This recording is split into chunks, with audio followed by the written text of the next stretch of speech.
केजरीवाल जी ने सभी विधायकों के लिए जेल से संदेश भेजा है। दोनों तरफ राष्ट्रीय ध्वज, पीछे भगत सिंह और भीमराव अंबेडकर की तस्वीर और बीच में सलाखों में दिखते मुख्यमंत्री अरविंद केजरीवाल। केजरीवाल जेल गए तो उनकी पत्नी सुनीता केजरीवाल उसी कुर्सी पर आकर बैठ गई जहां से सीएम दिल्ली वासियों तक संदेश पहुंचाया करते थे। सवाल उठने लगे कि क्या मुख्यमंत्री की कुर्सी पर भी सुनीता केजरीवाल को बैठाने की तैयारी शुरू हो गई है। भारत में ये तानाशाही नहीं चलेगी, हम लड़ेंगे, जीतेंगे।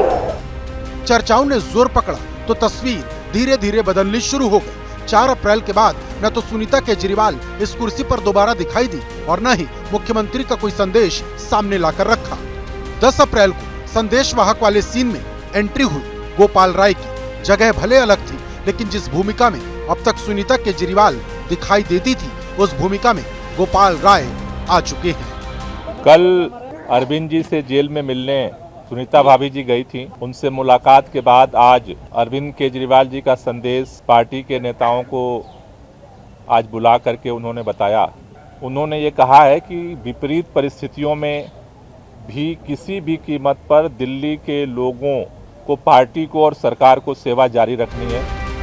यानी जेल में अरविंद केजरीवाल से मुलाकात सुनीता केजरीवाल ने ही की थी, लेकिन संदेश वाहक की भूमिका से किनारा कर लिया। गौर करने वाली बात यह है कि ये सब कुछ ऐसे वक्त में हो रहा जब संजय सिंह 2 अप्रैल को ही जमानत पर बाहर आ गए थे और हर रोज सरकार पर तीखे हमले कर रहे। एक तरह से देखा जाए तो लोकसभा चुनाव का पूरा मोर्चा संजय सिंह ने ही संभाल रखा है। प्रचंड बहुमत से निर्वाचित दिल्ली के मुख्यमंत्री को देश की मोदी सरकार जेल में हिटलर शाही की तरह रखना चाहती है। दिल्ली की तिहाड़ जेल को गैस चैम्बर में तब्दील करना चाहती है। सुनीता केजरीवाल भले ही संदेश वाहक की कुर्सी से गायब हो गई हैं, लेकिन पार्टी में उनकी भूमिका दूसरे स्तर पर दिखाई देने लगी है। आज जब अरविंद केजरीवाल के घर पर लोकसभा चुनाव से जुड़ी बैठक हुई तो इस बैठक में पंजाब के सीएम भगवंत मान और दिल्ली के बड़े नेताओं के साथ साथ सुनीता केजरीवाल भी मौजूद थी। सवाल ये उठ रहे कि क्या सुनीता केजरीवाल लोकसभा चुनाव में आम आदमी पार्टी की स्टार कैंपेनर भी होंगी। अगले हफ्ते और डिटेल प्लान हम करेंगे, सभी स्टार कैंपेनर की लिस्ट आएगी। अरविंद केजरीवाल कब तक जेल में रहेंगे, इसको लेकर कुछ नहीं कहा जा सकता। ऐसे में चुनाव प्रचार के दौरान सुनीता केजरीवाल की मौजूदगी भी नजर आ सकती है। सहानुभूति का दांव चला जा सकता है, लेकिन दूसरी तरफ बीजेपी है जो इस मुद्दे को भ्रष्टाचार के सांचे में ढाल रही।